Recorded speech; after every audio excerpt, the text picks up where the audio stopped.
제주도 나들이 2009년 6월 5일 설봉호 선상의 하룻밤. 해마다 6월이 오면 합천문인들이 짐을 꾸려 저명한 문인들이 남겨놓은 문화유적이 있는 국내 명승고적을 찾아 떠나지만 이번만은 모처럼 내륙을 벗어나 현해탄을 건너 제주도를 향하는 문학기행이었다. 한 해 농가 소득의 효자작목인 양파와 마늘을 한창 수확하고 있는 바쁜 철인데도 이번 제주도 문학기행을 위해 수박공주 윤경선 시인은 며칠 동안의 일을 밤을 새우면서까지 한꺼번에 해치우고 남편 김명수 씨와 함께 달려왔다. 우리 일행이 6월 5일 오후 3시쯤 합천문인협회 사무실 앞을 출발하여 부산 연안 여객선터미널에 도착한 것은 오후 6시가 조금 지나서였다. 이번 문학기행은 1980년대에 합천경찰서 관하 지역파출소에서 경찰 공무원으로 근무하면서 그 당시 합천문인들과 뜻을 모아 합천문인협회를 선도적으로 결성한 김원욱 시인의 초청으로 이루어지는 나들이라 더 의미가 있고 회원 모두의 기대도 컸다. 그는 평소 진급에 관심이 없고 자기 직무에 충실하면서 시 쓰기를 좋아하는 사람으로 정평이 나 있고 그래서 합천문인협회 회원들 간에 자주 화제에 오르던 인물이었기 때문에 언제가 한번 만나보고 싶었던 사람이었다. 그는 제주도에서도 작은 섬마을만을 외골수로 찾아다니며 섬 주민을 지키는 파수꾼이 되기를 자청한다고 하며 현재 그의 근무처와 직책은 서귀포경찰서 관하의 비양도 파출소장이다. 우리가 그를 찾아 낯선 섬 비양도를 찾아가고 있는 것이다. 우리들이 탑승한 배는 동양고속선박회사 소속인 현대설봉호였다. 부부 동반 5커플과 싱글을 포함하여 18명인 우리 일행은 교실 같은 2035호실을 배정받았다. 주위의 시선과 관심을 차단할 수 있는 독립된 우리들만의 공간이었다. 우리들은 여기서 여장을 풀고 먼저 준비해온 케이크에 촛불을 켜고 최병태 회원의 새로 맞은 신부 이미애 씨의 생일을 축하하는 노래를 부르며 즐거운 한때를 보냈다. 설봉호에는 초저녁 잠들지 못한 성객들이 복도에 나와 멀리 가물거리는 등대와 고기잡이, 배들이 밝혀놓은 아름다운 바다 위의 불야성을 지켜보고 있었고 선실 안에는 희미한 전등불 밑에 카드놀이와 고스톱으로 시간을 메우는 군상들도 여기저기 눈에 띄었다. 자정이 지나면서 순한 양처럼 베개 하나에 아무런 불평 없이 종횡으로 무질서하게 누워 잠을 청하는 사람들도 보였다. 잠도 자지 않고 놀이도 하지 않은 군상은 할 일 없이 선상을 여기저기 몽유병 환자처럼 배회하는 사람도 많았고 뱃머리 한쪽에 모여 가곡과 동요를 부르고 그 리듬에 맞춰 춤을 추며 선상무도회를 연 무리도 있었다. 합천문인협회 회원들이다. 주변에서 이를 흘깃흘깃 지켜보는 사람들의 입가에 미소가 당긴다. 그저 순수하고 우스꽝스럽게 보이는 그들의 행태가 방관인들의 눈에 싫지 않은 모습으로 비친 것이다. 그 사이 연안 여객선 설봉호는 내부의 온갖 행태와 무질서를 포용하고 정해진 시간과 항로에 따라 뿌연 운물을 가르며 질서 있는 항해를 계속하고 있었다. 새벽 5시쯤 선창에 여명이 트이고 곧 이어 5시 50분경 설봉호가 제주항에 도착하였다는 선내 방송이 흘러나왔다. 우리 일행이 제주항구를 빠져나오자마자 기다리고 있던 김원욱 시인을 만나 서로 인사를 나누었다. 나로서는 그가 초면이지만 오랜만에 해우한 동료들의 틈에 끼어 나도 그와 간단한 눈인사를 하였다. 그는 건장한 체구에다 호남형의 얼굴에 강한 의지와 성실성이 비쳐 보이는 전형적인 경찰상을 지닌 사람으로 보였다. 그와 간단히 인사를 끝낸 후 대기 중이던 버스에 탑승하여 5분 정도 달려서 제주시 권입동에 있는 금화빌라 하층에 있는 해동인의 식당에 들어가 아침 식사를 하면서 손 회장의 소개로 그와 내가 정식으로 인사를 하였다. 제주와 트렌드. 제주섬 전체가 자연 상태 그대로 공원일 만큼 제주도는 생태적으로 빼어난 아름다움을 간직하고 있는 섬이다. 그 섬한 성읍민속마을 북은 한적한 들판 한쪽에 세계 최고의 예술촌으로 꾸민 제주와 트렌드에 우리가 도착한 것은 해동인의 식당 앞을 출발하여 새로 난 97번 도로를 따라 표선 방향으로 달린 지 40여 분이 지난 오전 8시 가까울 무렵이었다. 제주와 트렌드는 글자 그대로 제주의 예술촌이라는 의미이지만 이곳은 국내 최대 규모를 자랑하는 대자연 속의 문화예술 공간을 간직한 곳이다. 여기에는 초대형 미술관인 우산미술관과 분재공원 그리고 여러 작가들의 작품을 전시하고 있는 대형 아트갤러리가 있고 반달곰을 만나볼 수 있는 반달공원도 있다. 나는 개인 미술관으로는 세계 최대 규모라고 하는 우산미술관에서 대가들의 작품을 둘러보았다. 솔직히 나는 미술에 대한 식견은 전혀 없다. 그러나 사람은 누구나 아름다운 대자연과 그것들을 묘사한 미술 작품을 자주 대하고 감상함으로써 자신도 모르게 심미적 감성을 기를 수 있다는 것쯤은 어렴풋이 알고 있다. 우산미술관을 둘러보고 나오는 출구에서 운보 김기창 화백의 코너에 들려 그의 어록이 실린 접시 한 세트를 샀다. 김기창 화백, 그는 소리를 들을 수 없는 장인이었다. 평소 아내와 아들의 목소리를 들을 수 없었을 뿐만 아니라 친구들과의 대화도 그리고 모든 사람들과의 교감도 단절된 상태에서 그가 화가로서 대성을 이룬 것은 귀가 있으나 들을 수 없고 입이 있으나 말로 표현할 수 없는 뼈저린 고통과 고독을 극복하며 자기 내부에 잃어버린 것에 대한 대상을 얻기 위해 피나는 작품 활동을 하여 자기 실현을 이룬 것이라 생각한다. 따라서 그가 국내 최고의 서양 미술의 독보적인 존재가 된 것은 들리지 않는 귀가 모티브로 작용한 것이 아닐까 싶다. 두모학 김영갑 갤러리. 제주 아트랜드 답사를 마치고 다음 코스를 향해 우리 일행을 태운 버스가 민속마을을 지나 서귀포시 성산읍에 있는 두모학 김영갑 갤러리에 도착한 것은 오전 9시가 조금 지난 시각이었다. 김영갑의 세세한 손길을 거쳐 만들어진 작품들이 빽빽이 쌓여있는 돌무덤과 수림이 어우러진 정원을 지나 두모학 김영갑 갤러리라는 현판이 걸려있는 그의 작품 전시실에 들어섰다. 전시실 안에는 김영갑의 모든 것이 전시되어 있었다. 그의 작품을 통해 그는 사진작가로서의 재능뿐만 아니라 조각과 시에도 일가견을 가진 종합예술인이었음을 알 수 있었다. 어쩌다 그가 독신으로 살았는지는 몰라도 서울 속의 고독을 탈피해 전국을 돌며 사진작가로 활동을 하다가 1982년 우연히 제주도에 밀려와 그 아름다움에 빠져 이곳에 정착하게 되었다고 한다. 그는 루게릭병으로 숨을 거둘 때까지 근 20년 세월을 제주도의 들녘과 오름을 드나들며 이곳의 아름다움을 찍고 이것들을 포토샵으로 많은 작품을 남겼다. 그러나 그의 제주도 생활에도 많은 애환이 있었음을 알 수 있다. 그 섬에 내가 있었네라는 자서전적 그의 저서를 읽고 알게 된 사실이지만 반평생을 넘어 30년 동안 심혈을 기울여 만든 그의 사진 작품들이 서울 올림픽으로 들떠있던 1988년 여름 어느 날 제주도에 집중적으로 퍼부었던 폭우로 인해 한순간에 망가져 버렸다. 그때 그가 얼마나 애통했는지 짐작이 간다. 그러나 그는 상처를 딛고 오뚜기처럼 또 일어섰다. 이뿐이 아니다. 밥벌이가 되지 않은 일에 매달려 영혼을 바쳤던 사람인 그에게 인근 주민들의 냉대와 비웃음도 이만저만이 아니었고 카메라를 들고 산으로 바다로 다니는 그의 초라한 행색이 간첩으로 오인되어 경찰에 붙들려가 취조를 받은 것도 한두 번이 아니었으나 그는 여기에 초연하였다. 그리고 그는 우직하게 한 길을 걸었다. 김영갑은 자신이 불치의 병인 루게릭병에 걸려 죽음을 앞둔 것을 알고 그의 작품을 펼쳐 전시할 수 있는 공간을 구상하다가 2003년 여기에 갤러리를 만들었다. 갤러리 그 안에 자신의 생명과 바꾼 주옥 같은 작품들을 남기고 2005년 그가 그토록 사랑한 제주의 땅 한라산의 옛 이름을 딴 두모학 갤러리 뒷마당 감나무 밑에 한줌재로 돌아갔다. 20여 년 동안 사진에만 몰입하며 내가 발견한 것은 이어도다. 제주 사람들의 의식 저편에 존재하는 이어도를 나는 보았다. 제주 사람들이 꿈꾸었던 유토피아를 나는 온몸으로 느꼈다. 호흡 곤란으로 삶과 죽음의 경계에 서 있을 때 나는 이어도를 만나고 난다. 시작이 혼자였으니 끝도 혼자다.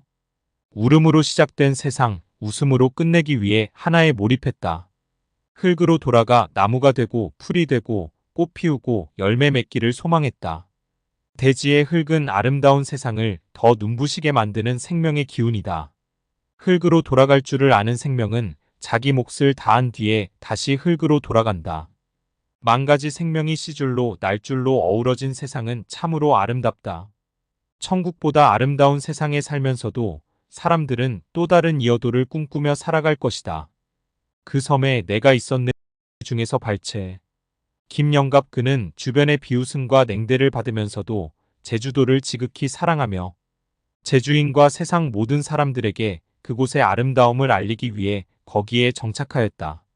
그리고 그는 루게릭병으로 고통 속에 죽어가면서도 지극한 사랑의 손길을 멈추지 않고 셔터를 누를 수 있을 때까지 그 아름다운 제주 산천을 카메라에 담아 그것들을 다시 포토샵 걸작품으로 세상에 남겨놓았다. 그는 이제 더 이상 제주인에게 일탈자도 아니오, 이방인도 아니다.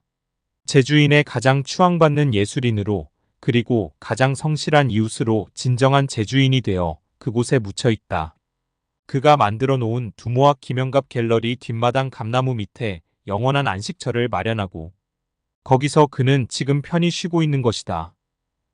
성산 일출봉에서 우리 일행이 두모학 김영갑 갤러리에서 방향을 동쪽으로 돌려 30분쯤 달려서 도착한 곳이 성산 일출봉 공원 입구였다. 성산 일출봉은 제주도의 동쪽 끝 남제주군 성산 반도의 바다가 쓴 왕관처럼 우뚝 솟은 커다란 바위산이다.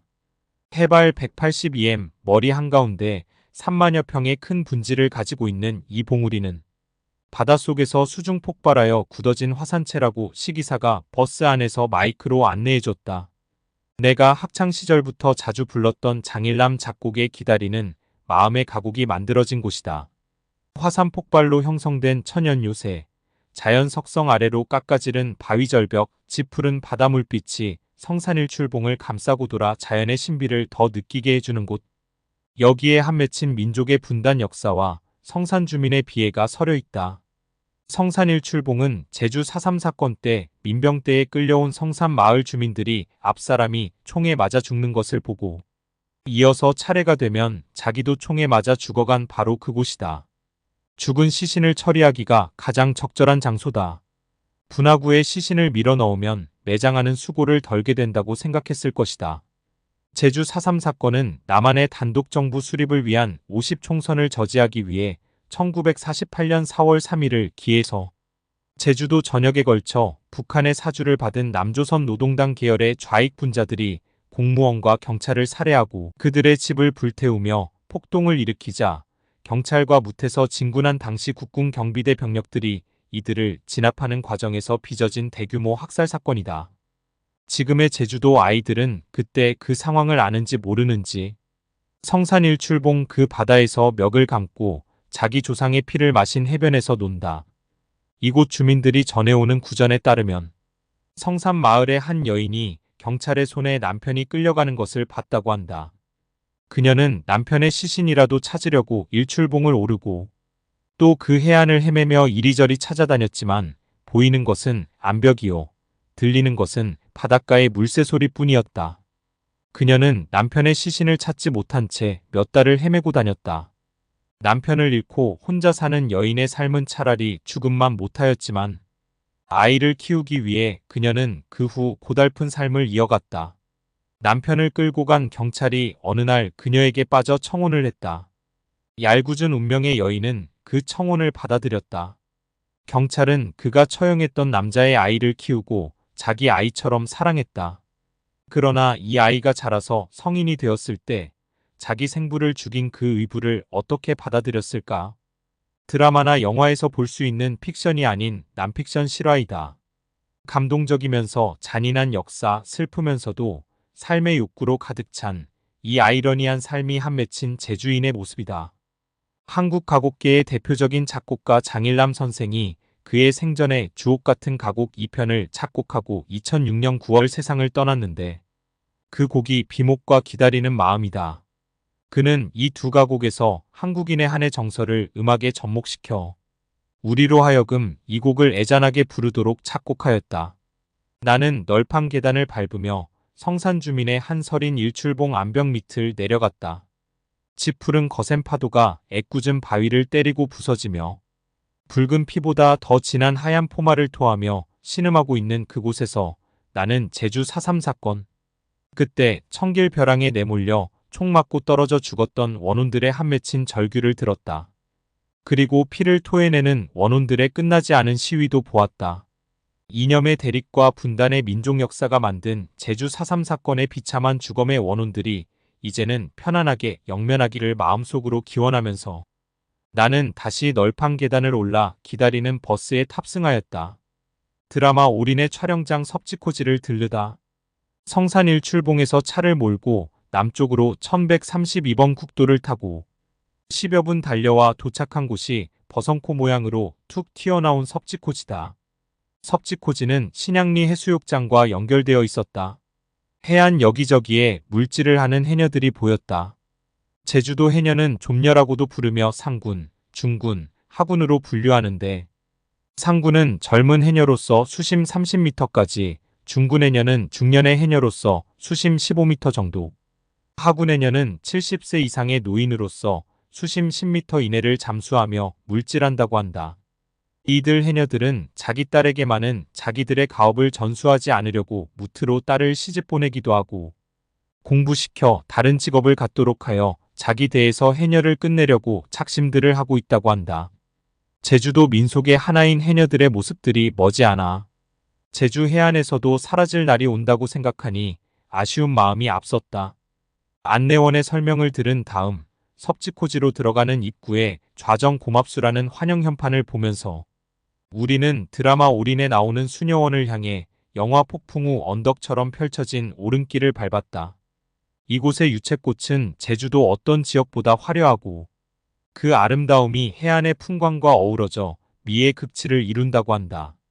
해안 저쪽 언덕에 제주도의 조랑말들이 한가로이 풀을 뜯고 있는 모습이 평화로워 보였다.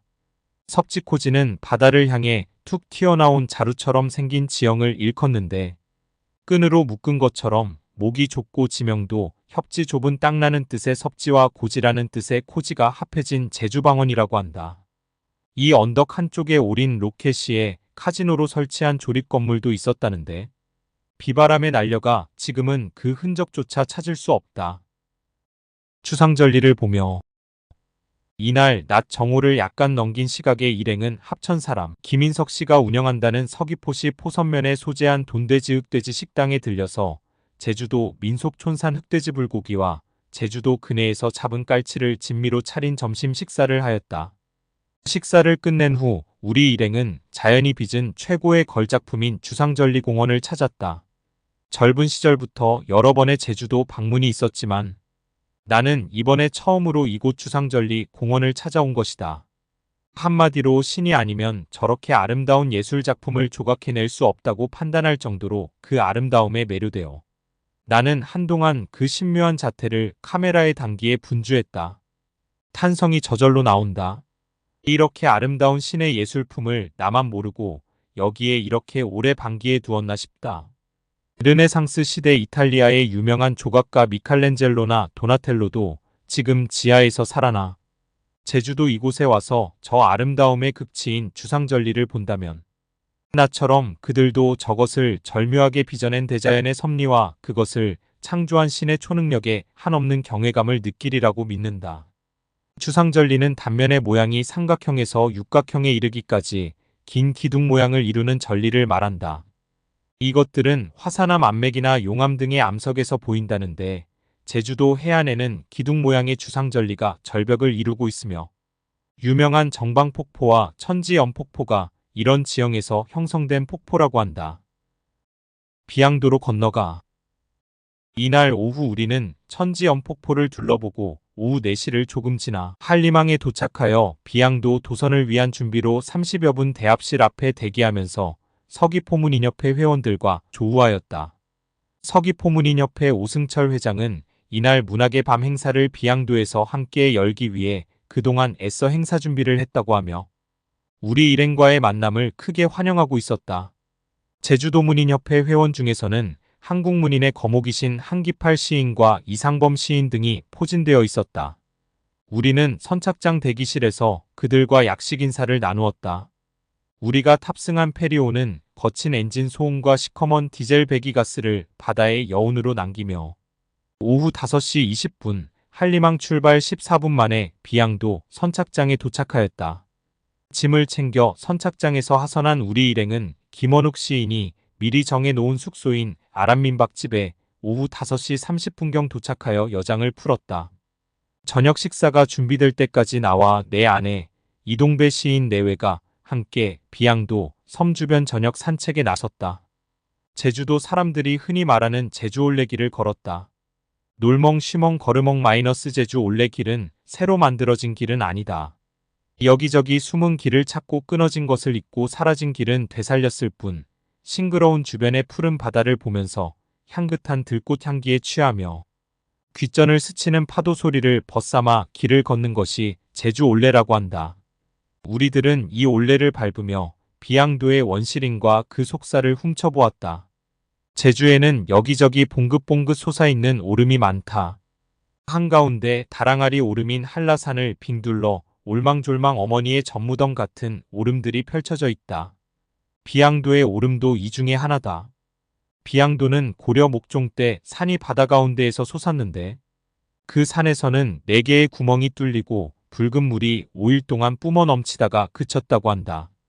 그 붉은 물은 모두 용암이 되어 굳어지면서 섬이 된 것이다.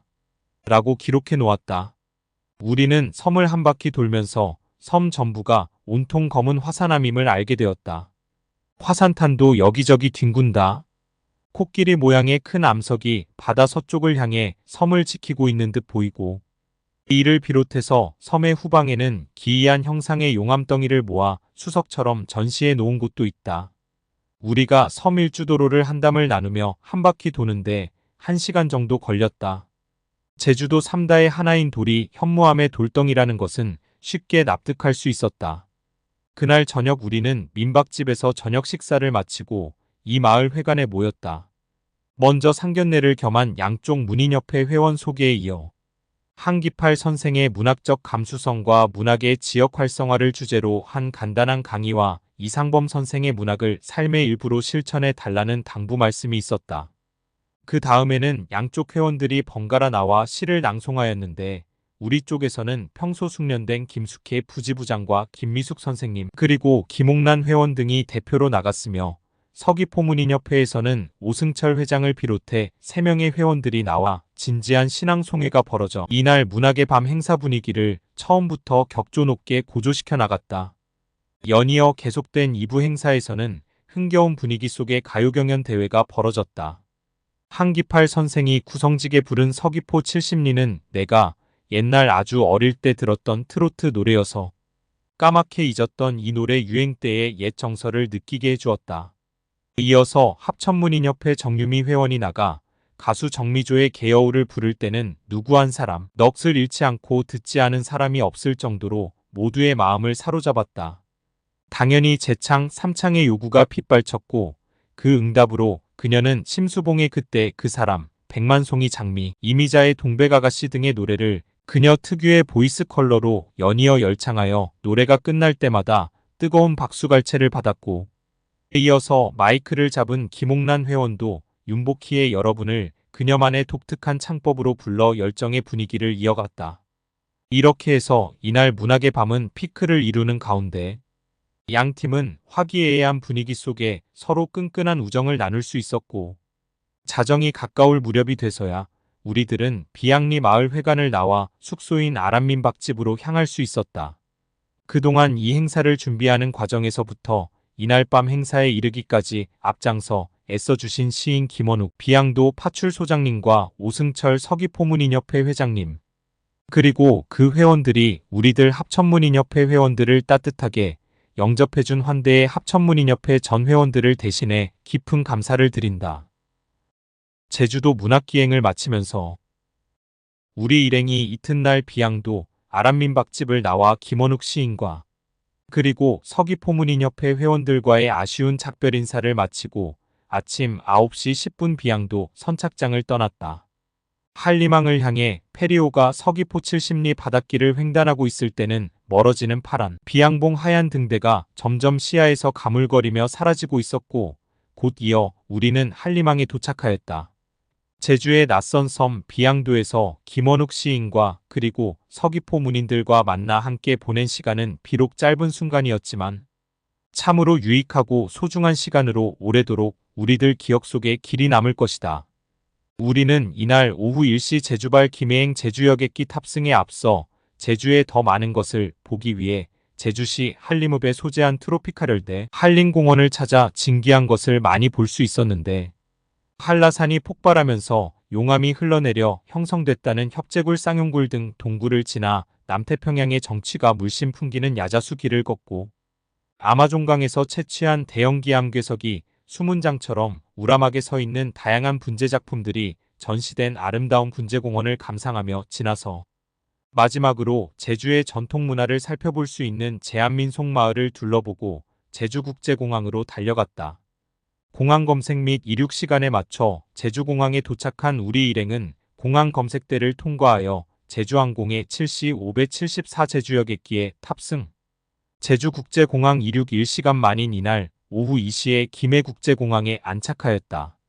무트로 돌아온 우리 일행은 합천으로 오는 도중에 진해 앙골에 있는 청와대 횟집 식당에 들려 합천문인협회 회원들만의 오붓한 자리를 마련하고 2박 3일간의 긴 여정의 여독을 풀면서 즐거운 한때를 보냈다. 마지막으로 나는 이번 제주도 문학기행에서 보여준 남녀노소 전 회원들의 진정한 협회 사랑의 마음과 협동하는 모습을 보았으며 그 소속 회원으로서 뿌듯한 자부심을 갖게 되었다. 아울러 이번 제주도 문학기행이 회원들 간의 우위를 더욱 다지는 기회가 되고, 또한 제주도에서 보고 들은 견문들을 소재로 향후 회원들의 작품 활동이 보다 활발하게 진전되는 계기가 되기를 충심으로 바란다.